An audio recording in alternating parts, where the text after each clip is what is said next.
Hey guys, so as you know, I recently returned from Santorini, Greece for my birthday trip, and I actually have a bunch of footage that I need to post. So if you haven't already, check out my last video called 5 Fun Facts About Santorini, Greece, and then look forward to my next video where I actually show all of the footage from my trip. That's gonna be the real lit video, okay? The vlog of my whole entire birthday trip in Santorini.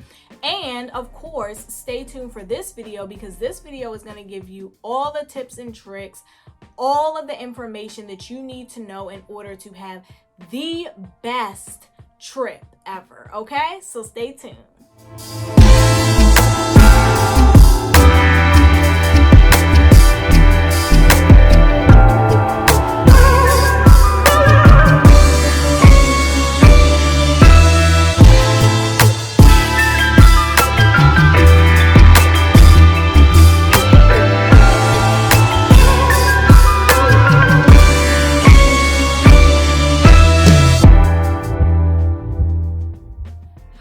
Welcome back to my YouTube channel, Peace Jones. Don't forget to like this video, to comment on this video, and to subscribe to my channel, okay, you guys? Like and comment, interact. I want to talk to you, all right? All right. So if you're new to this channel, thank you so much for joining me. I cover 3 main topics on my channel, and that is travel, solo travel in particular, dating, the good, the bad, the ugly of dating in 2022 and beyond. And I also cover healing, like any type of like personal development, healing from past traumas, growth, just becoming the best you, okay? So if you guys are interested in any of those 3 categories, please subscribe and check out my content. All right, so let's get right into it. Speaking of travel, speaking of solo travel, I just returned earlier this month from Santorini, Greece, okay, you guys? Yes, Santorini, Greece, the top of everyone's bucket list, okay?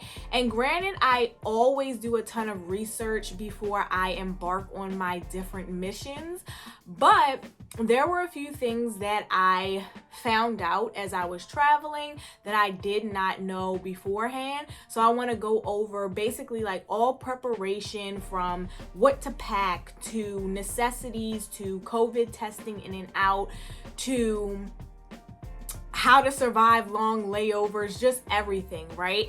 Everything you need to know for preparation and everything that you need to know to thoroughly enjoy your trip and get the best out of your trip and get your full money's worth, okay? So stick around and I'll let you know everything, all right? If you guys haven't already checked out my video for the US Virgin Islands, I did a very long in-depth video for that travel as well. And a lot of people loved it. I think it has like over 7,000 views on it because of how in-depth and thorough I was. And that's one thing I pride myself on. A lot of travel vlogs are all about the glitz and the glam. You get to see how pretty the place is, their outfits, what they're eating and drinking, but they never break down the things that you need to know to really enjoy your trip, okay? So that's what I'm gonna do. Thank me later, guys, all right? So let's get started, all right? So let's talk about preparation for the trip, okay? First and foremost, obviously COVID has died down a bit, but it's still very much so a thing, right? Especially when you're traveling. Now, I'm from the United States.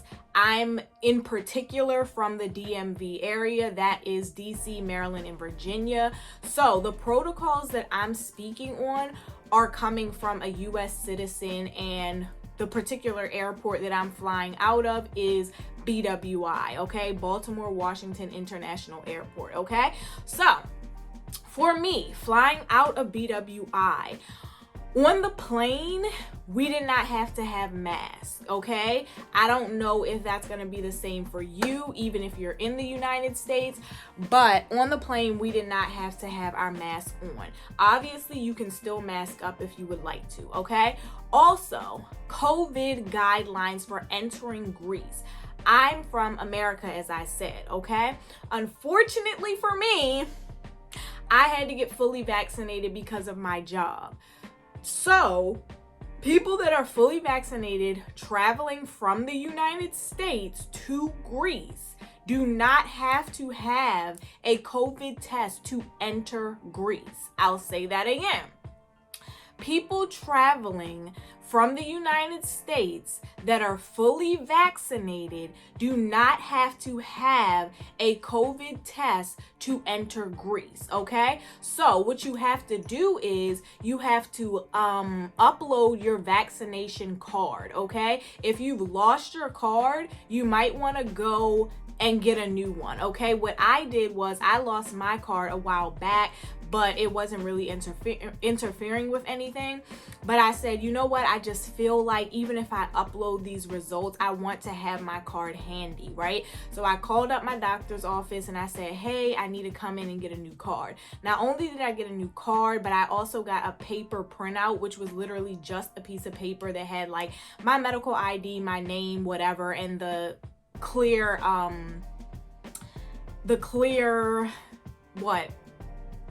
proof that I had been vaccinated and the dates or whatever, right?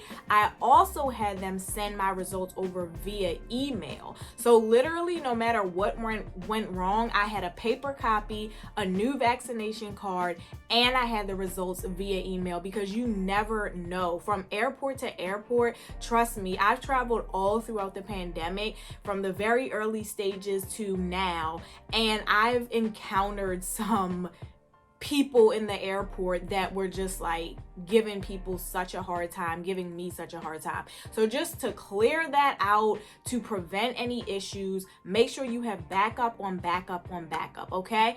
Now, if you are fully vaccinated traveling from the US, you do not need the booster. I do not have the booster. I only have my first 2 shots that were required. Okay, so that's another thing. When I got to BWI, it's something about BWI. I don't know whether the people that they hire are just like mad that they're at work and other people are traveling. I don't know whether they have a mission to ruin people's vacations, but every issue I had involving COVID testing, like I said, from the beginning of the pandemic to the end, occurred at BWI Airport. When I was traveling to the Virgin Islands, I literally almost missed my flight because they kept playing around with like the QR code and saying I didn't have this and that. When I was traveling back from Mexico, they had an issue. And then this time I get to the gate and I knew I had all the protocol. I knew I had done everything. And the lady goes, you need to have your booster shot. Do you have your booster? And I'm like, no, that's not a requirement. And I said it in such a stern voice because I feel like they always come for you. Like they always try and do this little sly, like, I'm just gonna ruin her trip type of thing. And I'm like, no, that's not a requirement. And she goes, I don't know about that. And I'm like, well, I do. I double checked, and that's not a requirement. Coming from the US, if you're fully vaxxed, you're good. So she finally lets up and she's like, all right, well, you'll see when you arrive at JFK. Get to JFK. They legit didn't even ask for my vaccination card, okay? So like, don't let people like that get in your way. Know your protocol, and even after watching this video, go check again. Do your own research. Always double check. I am stating facts, but just to make sure, you know what I mean? Because you will have those people that have no clue what the protocols are for the country or state you're visiting, and they're just like making up stuff to make you panic, okay? So that is for people that are fully vaccinated, okay? I'll provide the website for the place that you have to upload these vaccination cards, and then they ask you like your itinerary. So they ask you your name, first and last, your passport number, your destination, where you're staying, the duration of your trip, the flight number, I think, stuff like that, you know? And it takes them a few hours, maybe even a day, and they approve or deny your results, right? Now, I did this like 2 weeks before I left, okay? So I would have that QR code in time. If you happen to like do it late for whatever reason, like if you're just coming across this video, but you're going to Santorini or Greece like tomorrow, I think you'll still be good, okay? Like I said, I think it takes a few hours or maybe a day, but I don't really remember because I did it so far in advance. I wasn't like clocking it, right? But either way, they'll either confirm or deny. Now, if they confirm, they'll be like, yeah, whatever, everything was good. They'll send you this QR code. They'll literally tell you to hang on to this because this is what you'll need once you arrive in Greece, right? If they deny it, because they did deny mine initially, I don't know why. I think it might have been because I forgot what I did differently. I might have taken a picture of the back of the card the second time. Whatever I did differently, it was like a step I forgot, right? So make sure that you take a picture of the front of the card, the back of the card, make sure your name is in it, make sure the dates are in it, whatever, right? But if they deny it, don't panic, okay? Just re-upload it with everything that you need. Make sure your dates and everything are confirmed, right? Then 9 times out of 10, they'll accept it, confirm it, whatever. Take a screenshot of that QR code and keep that with you. Keep it in your favorites in your phone, send it to your email. Just make sure that you have that with you right there. Don't wait to do it. Don't exit out and then try and do it. Take that screenshot as soon as you get it, okay? They're also going to ask you to download this app called Visit Greece. I don't know why they suggest that because I literally didn't use that app at all, but I think they say it's like a reference to pull up your like confirmation if you have to. So whatever, download the Visit Greece app. It literally doesn't have much on there. It's like a light blue app and it says Visit Greece with white letters. Whatever. Go ahead and do that, okay? So, if you are traveling from the US and you are not fully vaccinated, you have to have a negative COVID test. I believe the time frame is no more than 48 hours, but do not hold me to that, okay? Because like I said, I didn't need the test going in, so I wasn't really worried about it. But I believe if you're not fully vaccinated coming from the US, you have to have your negative COVID test within 48 hours of arriving in Greece, okay? Now keep this in mind if y'all are having layovers and stuff, okay? Because flying in, I left on the 31st here, but I arrived on the 1st in Greece, okay? Now granted, it's like time differences and whatever. There's a 7-hour time difference between America Eastern time and Santorini, Greece. I also connected in London at one point, and there's a 5-hour difference between London and Eastern time in the United States. So just keep all that in mind. Make sure that everything adds up for the time frame that your COVID results have to be in, okay? Now, look into that further on your own because like I said, I did not get the COVID test coming in because I did not need that, okay? But I do know if you are not fully vaccinated coming from the US, as of now, you do have to have a negative COVID test in order to enter, okay? Now, coming out of Santorini, Greece, I did not know this, so pay attention. You do have to have a negative COVID test coming out of Santorini, Greece in order to come back into the US. Whether you have been fully vaccinated or not, okay? Now remember that, guys, that's important, okay? You can come into Greece fully vaccinated without getting a COVID test if you're from America. You cannot come back into the US without having a negative COVID test, even if you are from America, okay? All right. So, being that I was fully vaccinated, being that I didn't need the COVID test to enter, I assumed I didn't need it to exit. No. Thank God I have met some girls, which you guys will see in the actual footage of my trip. And they let me know, like, no, you have to have the negative test within, I think, 24 hours to travel back. Now, keep in mind, y'all, I had a like 13-hour layover in London after I left Santorini. So that's included in this time that you have to have it within 24 hours to come back into the US. I didn't go directly from Greece to the US, okay? So I'm still outside of the US in London hanging out until I get back over to the US, all right? So keep that in mind. Now, thank God they told me, I think the day before I was supposed to leave. So I was able to hurry up and get online, go on this website, and I believe it's called, I forget what it's called, but I'm going to link this website as well, okay?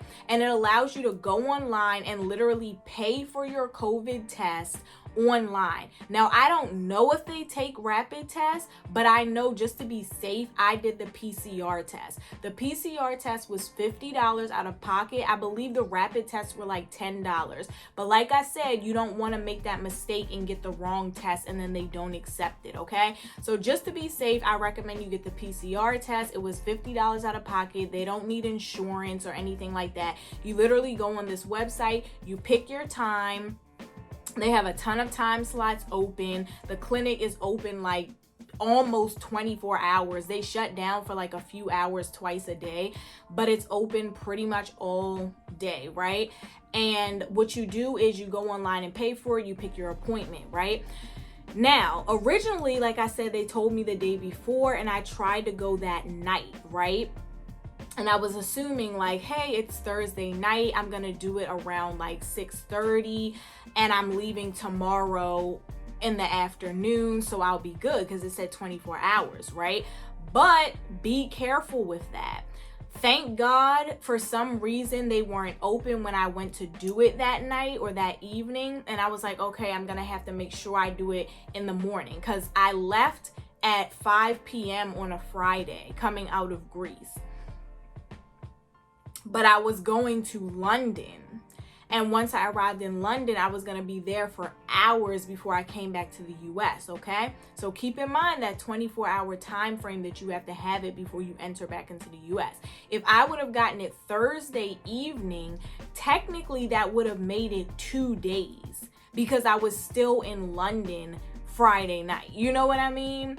So yeah, guys, pay attention to that. Anyway, the clinic wasn't open Thursday night. I ended up getting it Friday morning. I went at 8 o'clock. I told them I needed my test results back ASAP because I was literally boarding my plane at 5 p.m.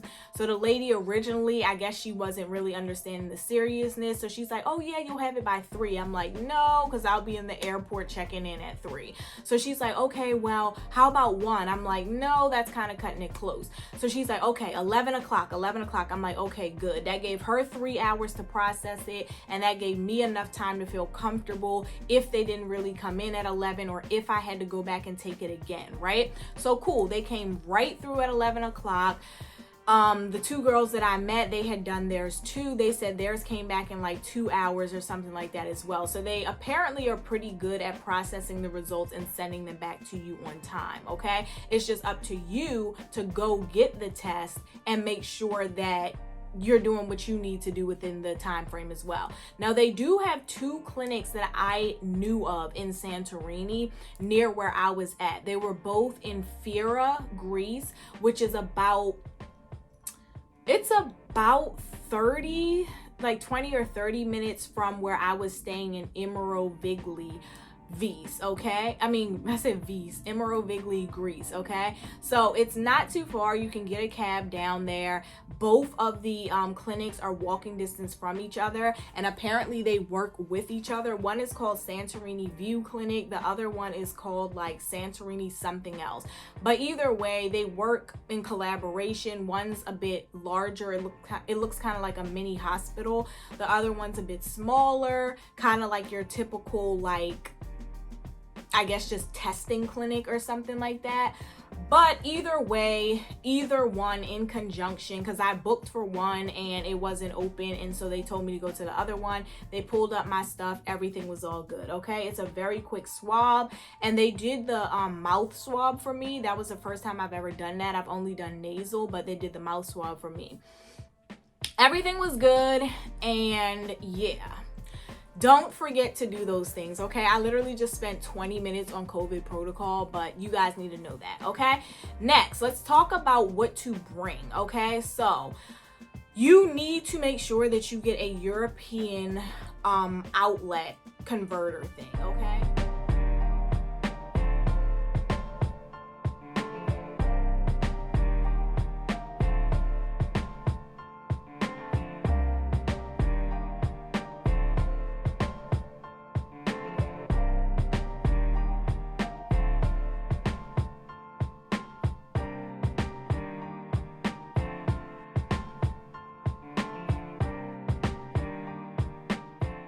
So they don't have the same outlets as us. So if you literally bring your American charger or wherever you're from, it's not gonna work there, okay? So you have to have that extra piece that goes into their socket, and then you can also put your phone in there, to your charger in there to charge, okay? You're gonna need that because literally, if not, you won't have a phone or a laptop or an iPad or a camera your entire trip, because that's the only way you can charge it, okay?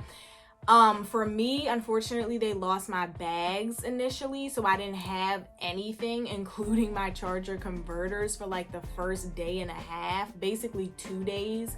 And I had to borrow a charger from the guy at my hotel. But thank God, right? Because what if someone doesn't have an extra charger? What if they don't have one they can loan you for 2 days? Like, you got to make sure that you have that, all right?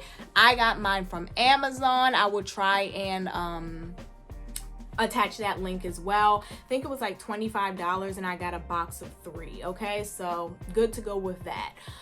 And keep that in mind. If you want to charge multiple things, you're gonna need more than one. So the box of 3 is like really good, right?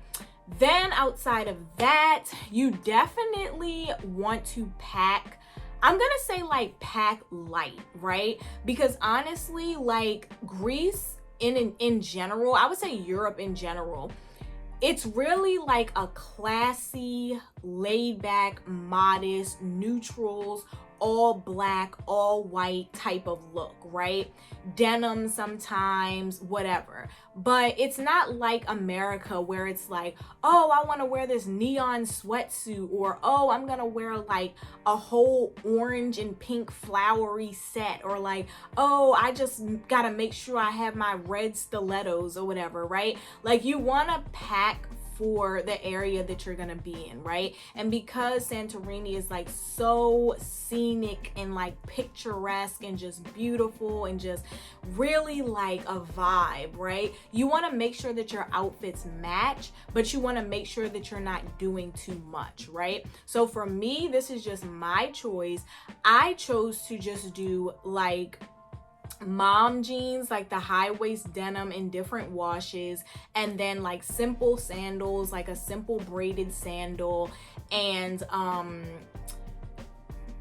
a few pair of heels. I think I bought 2 pairs of heels, which were like a neutral color and then a black, and a bunch of tank tops. I brought like a few dresses. I think I might have brought like maybe 3 or 4 dresses, but they were still like solid colors. Like, I bought a big pink poofy one that I thought would have looked nice to take pictures, and then I bought like a rusty orange colored one, and I brought a green dress, right? So, you know, like the black dresses are nice, a white dress is nice, a white on white outfit, like maybe a white tank top and some white jeans, or like some dark wash jeans and a brown fitted tank top, or, you know, things like that, right?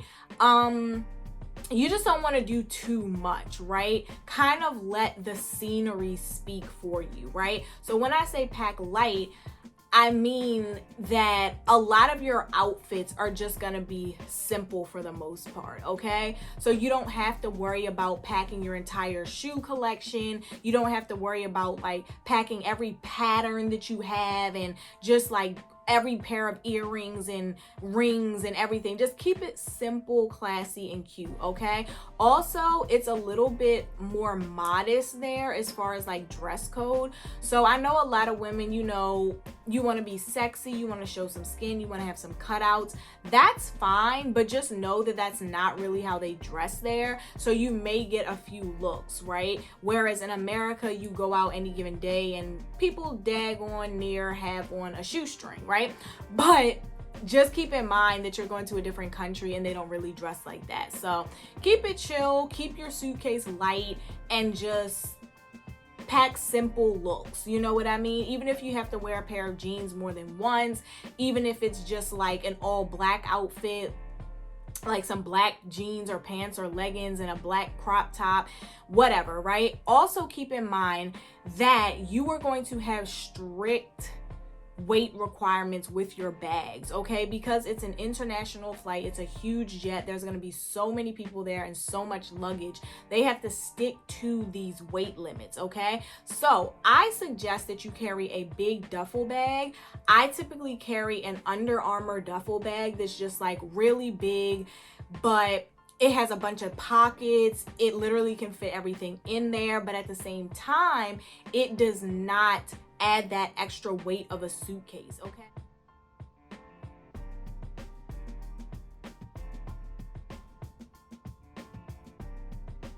I don't care if you get those plastic suitcases. I don't care if you get a fabric suitcase. For whatever reason, any type of suitcase, it just adds like 5 or more pounds to your luggage. And that's not what you want when you're trying to stay in a weight limit, okay? So if you can, if you feel comfortable, get a very durable duffel bag to take with you, okay? Because 9 times out of 10 you're going to be connecting anyway, so if you check that bag, you're not going to have to worry about really carrying it anywhere. And even if you have to carry it, I noticed it with my Under Armour duffel bag, because it's so lightweight that I can just toss it over my shoulder. Yeah, it gets heavy. Yeah, there's been times that it's like, dang, I wish I was just rolling a suitcase, but to prevent that extra weight, it's necessary. And you can always just put on that extra strap and have it the long way, or you can just hold it up on your shoulder with just the, you know, shorter straps or whatever, right? So that's an option if you guys want to stay under your limit, but you also want to pack whatever you want to pack, right? Also, for me, I flew British Airways. So there's some connection between American Airlines and British Airways where they like are a unit flying together or like working in collaboration or something. But either way, that was how I flew. Like, I think it booked under American, but then I ended up on British Airways or whatever. But either way, they allow you to have a free check bag. I mean, a free carry-on bag, okay? At least with my plane ticket and most other people I saw, you can have a free carry-on bag and then you can check your bag, but you have to pay for it, okay? So coming out of BWI, my check bag was $75, which is like pretty normal. I checked that with all of my like big main stuff, and then I had a carry-on bag and like a smaller duffel bag. Obviously, you know the requirements that it has to fit in. If you don't, look it up for whatever airline you're flying with and make sure that it fits those requirements. And in that duffel bag, I just had like a few smaller things that I didn't want to put in the check bag, or I didn't really have space to or whatever, right? So that worked perfectly. You're also allowed to have a personal item, okay? So that's usually like a purse. For me, it's a backpack. All right, you guys, I always travel with a backpack. I used to try and be cute and have like the big totes, but that thing hurts your arms so bad after you've walked around in the airport with it all day. So the backpack for me is perfect. It levels out the weight in the backpack for whatever you're carrying. It's really like convenient. You can take it on, take it off. You got the pocket in the front. You literally can put everything in there, from your snacks to your neck pillow to your blanket to whatever little souvenirs you gather, lotion, feminine items, whatever it may be, right? So I like the backpack, and that is considered a personal item because it's, you know, small enough to be a purse. And I like JanSport backpacks in particular because they're super durable. I literally just got a new one, and the last one I had for I think like 10 years.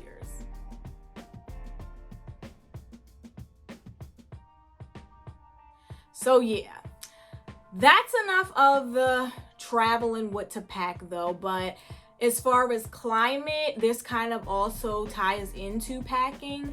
So Santorini, Greece can be very chilly during certain times of the year. You guys can look that up and see like the actual weather throughout the year. But I know when I went at the very end of March into the very beginning of April, I went from March 31st until April 7th. It was very chilly, okay? I kept looking at the weather and it was saying like, oh, 70s, oh, high 60s, 68, 69, 71. So I'm thinking like that weather here in Maryland or DC or Virginia or even the United States for the most part, you're thinking like, okay, well, I can wear maybe a short sleeve shirt, but I'll put on a jacket with it. Or I can wear maybe a dress, a longer dress, but I'll put on a denim jacket with it. There, I think because it's surrounded by water and it's also kind of breezy, that 68, 65, 71 feels like 55 or 50 or 45, okay? So it was very chilly and I really did not pack accordingly. I did love my outfits, but I felt like I couldn't really wear them because I literally had to live in my jean jacket. Like most of the pictures I took, I had to like hurry up and take off the jean jacket, hurry up and put it back on. I wore that jean jacket every single day. Like there were quite a few days that I just wished that I had like a turtleneck or some joggers and a hoodie. Like it was like uncomfortably cold. Uncomfortably cold, okay? Not to the point where it's like, oh, just throw on a little jacket. So make sure that you guys really dress for the weather. I would say to be safe, instead of doing tank tops and stuff, maybe at least do like a t-shirt. Definitely jeans, maybe a few pairs of leggings. Make sure your dresses are long and not like, you know, super short if you're going at the times that I went, okay? Now, if you're going in like July or August, you definitely are gonna be okay. It gets extremely hot and humid. You're not gonna need a jacket at all, probably. You'll be good to go in your sandals. Like, it'll be all good. But make sure you guys check the weather first, okay? Also, guys, keep in mind that Greece is not that far from Africa. So there are some dust storms that take place in Africa and the dust travels into Greece, okay? So I know for me, I believe once I got back, I developed a sinus infection from that. So if you have any type of allergies or asthma or whatever, make sure that you bring your medication with you because that dust is very, very heavy there during the time that I went. Like I said, I don't know if that's a year-round thing. I think it was more so in the spring, but it's very heavy to the point that you almost want to wear a mask, okay? So make sure if that's going to be irritating to you that you bring the necessary medication or mask or whatever you need to bring for that, okay? Okay, let's talk about dress wear again. This might be kind of all over the place. So as far as shoes, definitely bring sandals. Even in the chillier weather, the sandals were kind of okay to still wear, but bring a pair of tennis shoes. What I usually do is I fly in and out with a pair of tennis shoes because that's like a part of my my airport lounge outfit. So I already have a pair of sneakers from that. But if that's not how you travel, make sure that you pack a pair of sneakers, okay? Because it's a lot of walking in Santorini. It's very walkable in certain areas. And even when you do take a taxi or whatever, or you have your ATV or you drive to other areas, you're gonna wanna walk around and sightsee, okay? And Greece can be very hilly. There's like a lot of slopes. A lot of the roads are kind of uneven and narrow and honestly not in the best condition. So just make sure that you have some solid tennis shoes where you can, you know, walk effortlessly. Your feet aren't getting all scraped up. You're not worried about rolling your ankle. Definitely bring a pair of tennis shoes, okay?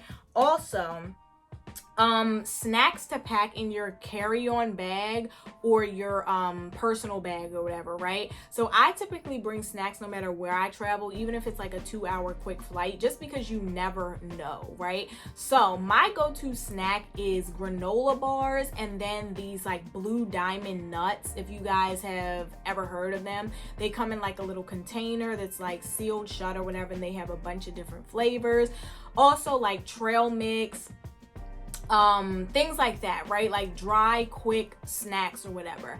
I definitely recommend that you guys bring some, because like I said, 9 times out of 10 you're gonna have some type of split flight where you're gonna have some type of layover. And honestly, like having a snack during those layovers or even just on the plane at some point is so necessary. And even sometimes like in your room, like you just want something, right? So I would say pack some granola bars or some nuts or some trail mix or whatever your favorite snack is, but something that's not too messy and gooey and icky that's gonna like bust open in your luggage or just be like too much to deal with. Okay, so those are my suggestions for snacks, and mine definitely came in handy. Okay, next we have do not pack too many toiletries. Okay, so one thing that happened to me once I hit London Heathrow was they started like going through everyone's carry-on and personal bag and like going ham with their toiletries. And I thought that was so weird, because I know in the US, like, yeah, sometimes your bag like checks as being an issue or whatever with TSA, the security, but usually what happens is they'll like go through it, they'll see it's nothing crazy, they'll see it's just a little mini bottle of lotion or a mini spray or whatever, and they'll be like, okay, whatever, right? Kind of annoying, because sometimes they like dig all in your stuff or dump it out. But what I noticed in London was that they are very, very strict with all types of like toiletries or little bottles of lotion and makeup and cream in your personal item or your carry-on.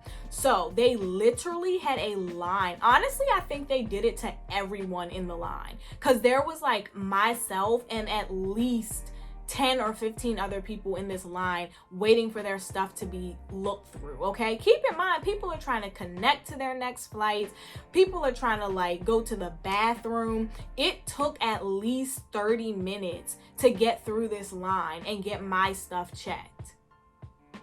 So the girl ahead of me, she had like so many like makeup products and like little creams and eye cream and whatever, and it literally filled up like a plastic bag, and they made her throw away all of it.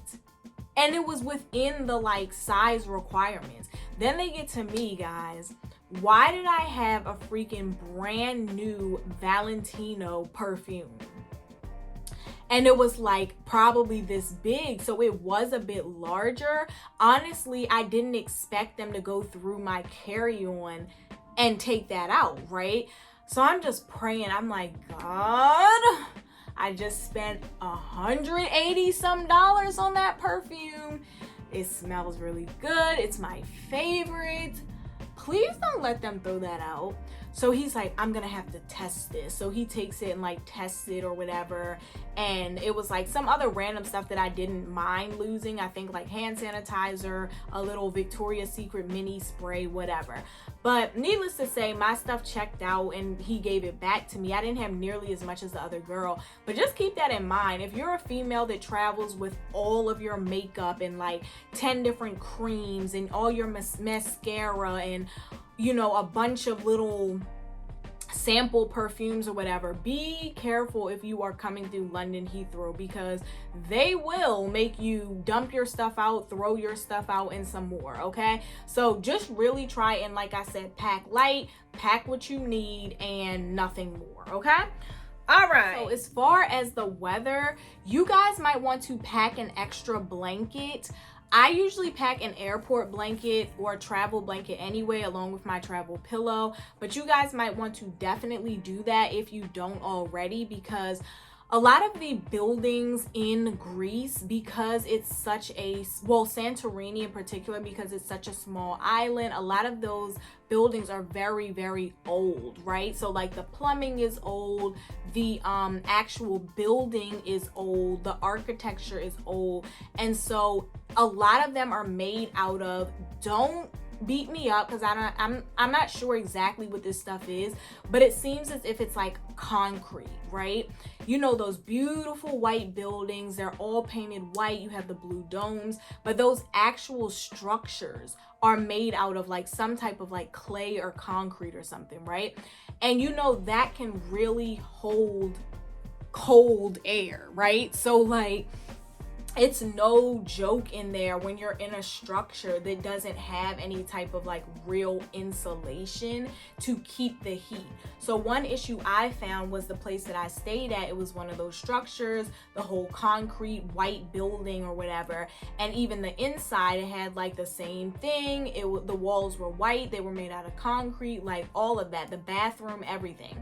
And so what I noticed was it was very, very cold, right? So on top of it being cold outside, it was almost even colder inside because of the material that the structure was made out of. So please, I ended up turning on the heat, but even still, it was like very hard to get that warmth to stick. So please try and bring that extra blanket just in case you have that same experience. The girls that I met, their place seemed to be a bit warmer, but I met 2 other girls on my way out and they had the same issue as me. I think it just depends on like how old the place is that you stay at and what material it's built out of. But keep that in mind because it's very unpleasant to try and sleep when you're freezing, or wake up to freezing, or get up, go to the bathroom and you're freezing. So please, please, please bring that extra blanket on top of whatever blankets that the hotel supplies, just in case. Okay, now let's talk about converting money, guys. I literally forgot to do this. So in the midst of me planning, it definitely crossed my mind to the point where I was like, okay, I gotta go to the bank. Or okay, I gotta figure out how I'm gonna convert this money. But I never did it. And I think I literally remembered once the one girl that I met mentioned it. She goes like, yeah, did you convert your money? And we were like already at dinner, and I'm like, oh shoot, I didn't.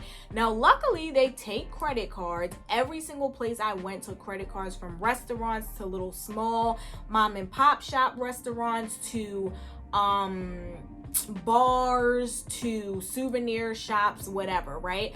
But you know, obviously you're going to get that international fee on your credit card as well. Okay, I went to the ATM twice, but even still, you know, you kind of suffer there because you get a fee and it's just inconvenient. You know, you got to catch a taxi to the ATM and then you got to convert it and blah blah blah. So honestly, just convert your cash before you go. Okay, I ended up with a ton of American dollars that I couldn't even use, and then a credit card that I had to keep swiping and keep getting that international fee with.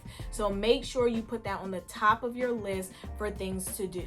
Now, as far as costs, you're gonna be fine. Okay, a few clubs that I went to, they had reasonably priced drinks. I believe at least one of the drinks I bought was $7.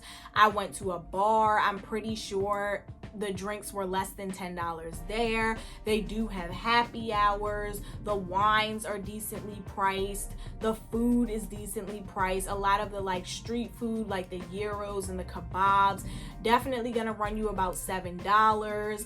You know, a cup of tea, $2, $3. Even going out to eat, typical American prices, you could get a meal for $30 or $40. Desserts, $7, $8, you know, just pretty typical pricing. So it's not like you're gonna go there and break the bank unless you're literally like, give me truffles and lobster every day. You know what I mean?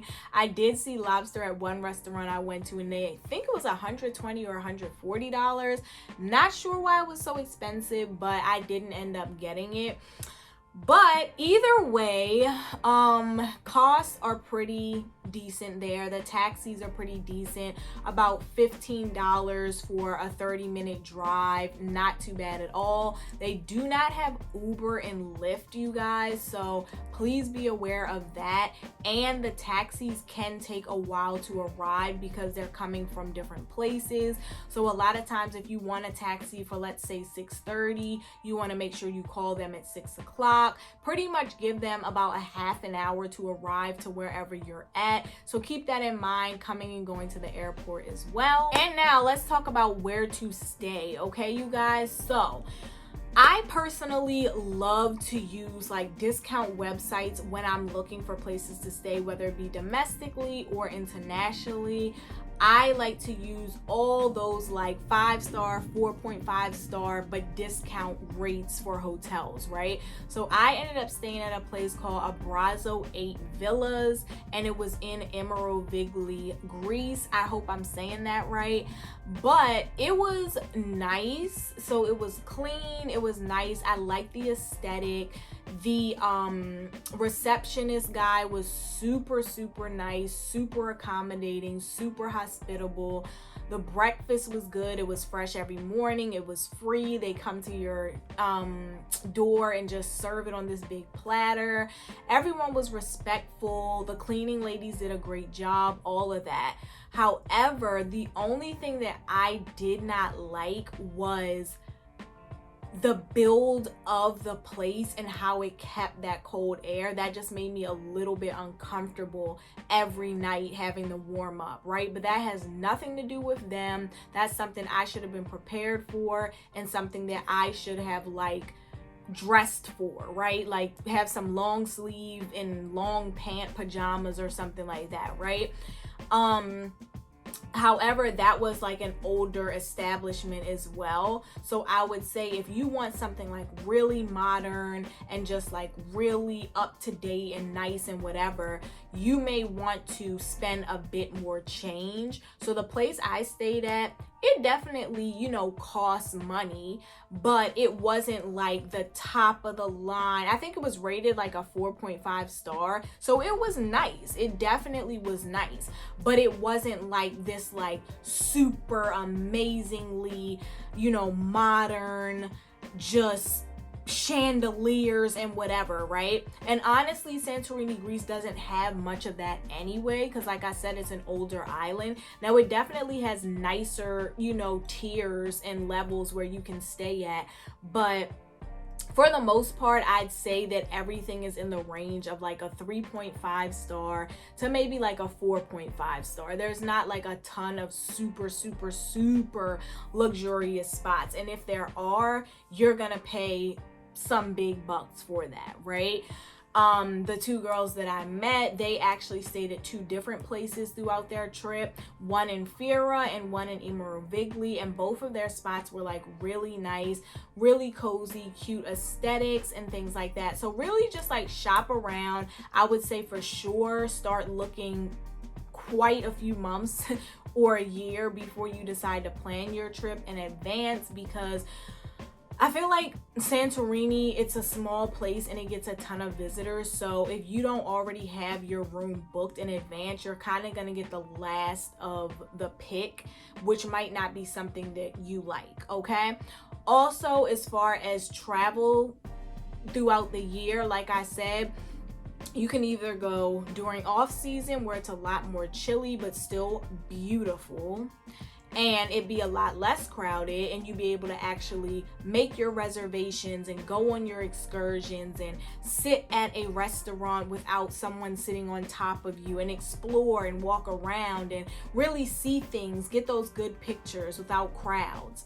Or you can go during the season, like the on season, where there's tons of tourists, the cruise ships are pulling up, you know, you gotta wait in line to take your pictures, excursions are selling out, you may not be able to make reservations, but it's a lot warmer, so you get that like really nice vibe where you can sit out in your hot tub and you can sit out in your pool and things like that. So it's up to you, whichever one floats your boat. For me, I would rather experience a place where I don't have the crowds and it's kind of more so like to myself than to have to be like in the hustle and the bustle and trying to like make something shake amongst all these other tourists, right? Getting the last of the bits and not being able to see this, not being able to do that. That's not really my thing. But I do love warm weather, so there's a perk to that, okay? So overall, I think I have touched on everything, what to pack as far as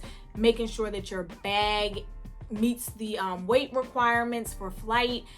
Also, what to pack as far as fashion and what's acceptable and what's not. Also, packing a pair of tennis shoes because there's quite a bit of walking to be done. The prices for food, the pricing about average for your hotels, what types of vibes you can get as far as like where you're gonna stay, right? You can stay in Ia, Fira, Thera, Emerald Vigley, whatever, right? But you're gonna get something different with each of them, and I feel like the pricing is gonna be different. So you guys can figure that out. You can do your research on the different parts of Santorini, what views you want to look at, what area you would most like to stay in, whatever. I'm not really gonna get into that, but like I said, I stayed in Emerald Vigley. The girls I met did half Emerald Vigley, half Fira. Both of them were nice. You guys figure that out, right? I talked about the food. I talked about excursions, okay? If you guys choose to do excursions, go online, look up the flying dress photo shoot, look up the cruises, the catamarans. What else do they have there? I think they have like ATVs that you can rent to drive around. I'm not sure. Maybe they have like some food tours. I know a lot of places have that too.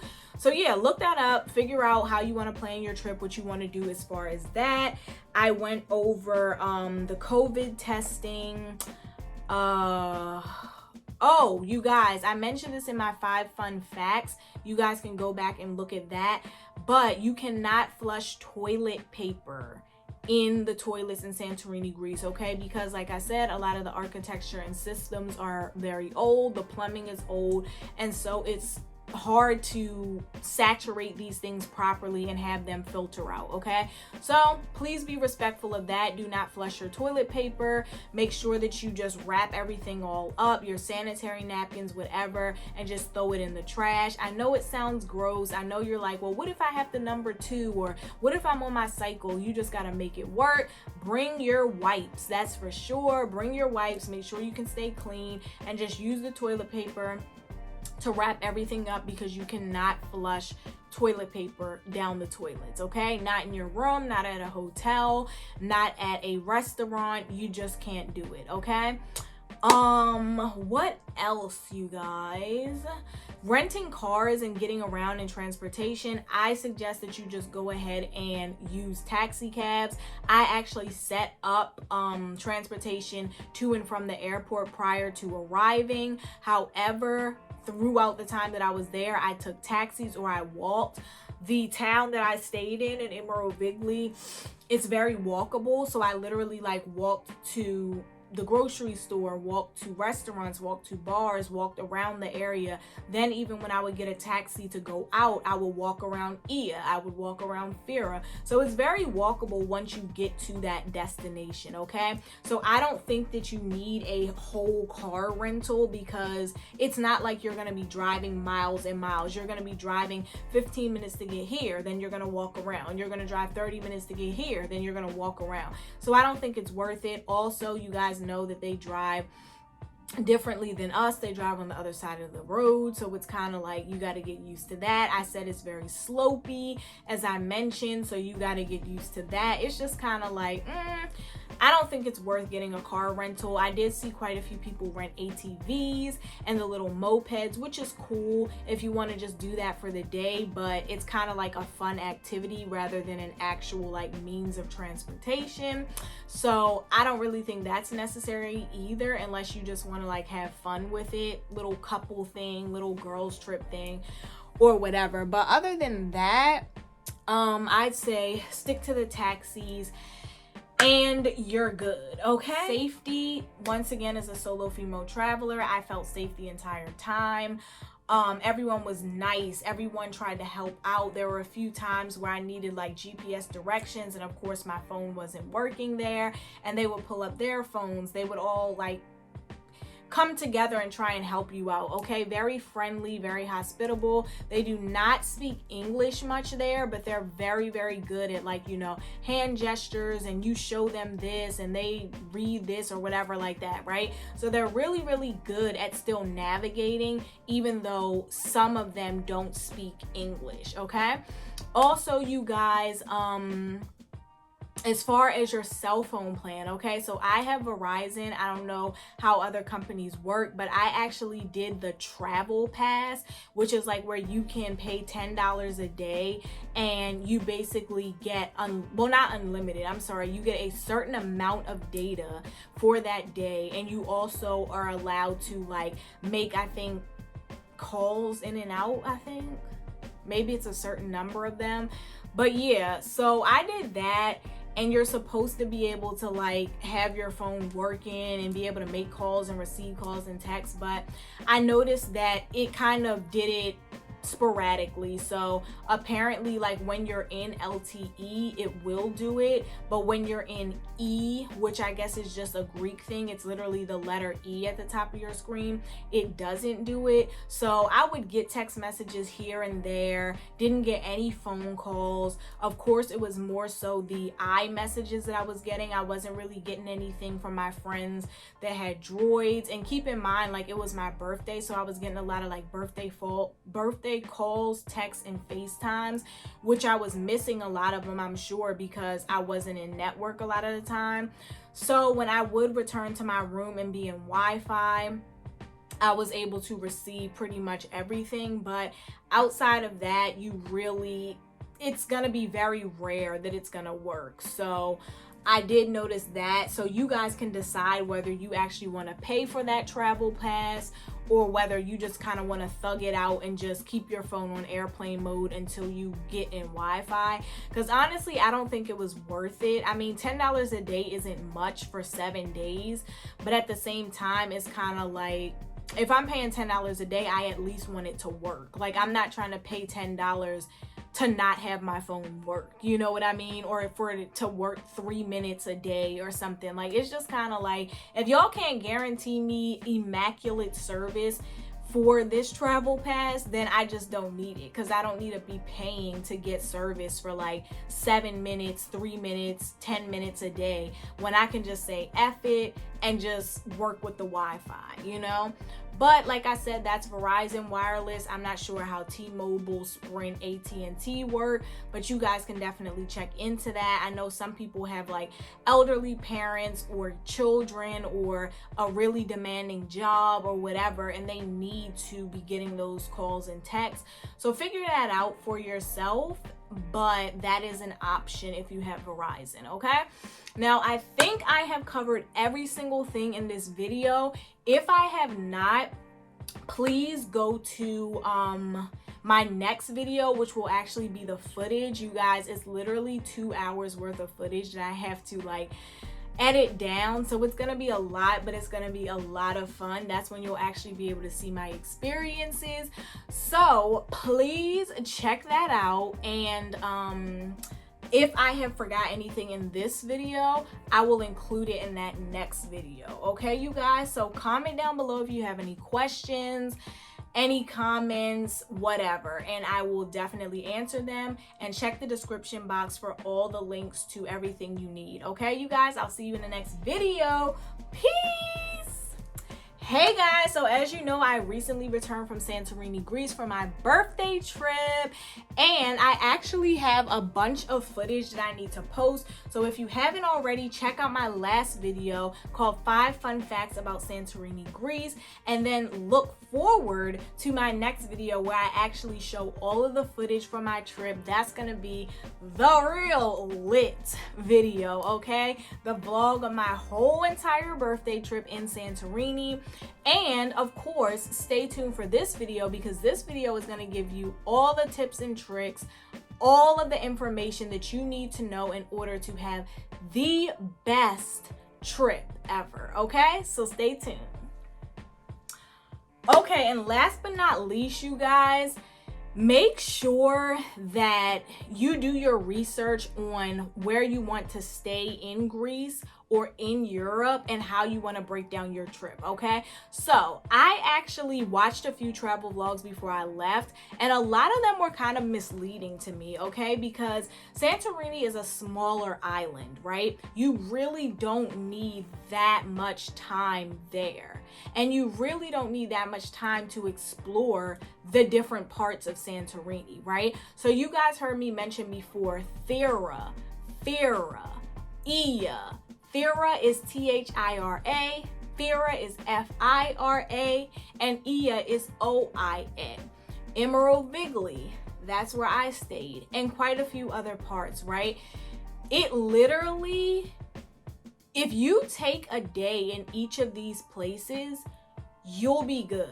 You'll be able to get an idea of what it's like in that area. You'll be able to have some good food in that area. You'll be able to do some type of activity in that area. You'll be able to take some pictures in that area, and you'll get a good idea of the vibe. You don't need, in my opinion, multiple days to explore Ia, multiple days to explore Fira, multiple days to explore Emerovigli. So with that being said, I spent 7 days in Greece, and or in Santorini in particular, and when I look back on it, I wish that I would have broken down my trip a bit more, right? So I wish that maybe I would have done 3 or 4 days in Santorini, where maybe I would have captured Ia, Fira, and Emerovigli, all while staying in Emerovigli, because Ia was about 30 minutes from Emerovigli and Fira was about 15 minutes from Emerovigli, right? So I could have done that in 3 days and then maybe went on to Athens, Greece, or went on to the Mykonos, or if I really wanted to, gone to some other part of Europe, okay? So you guys, everyone's different. I know some people like a considerable amount of time in order to explore different areas, but for me, it wasn't enough in each area, and it wasn't necessary to be there for 7 whole days. Now, it was beautiful.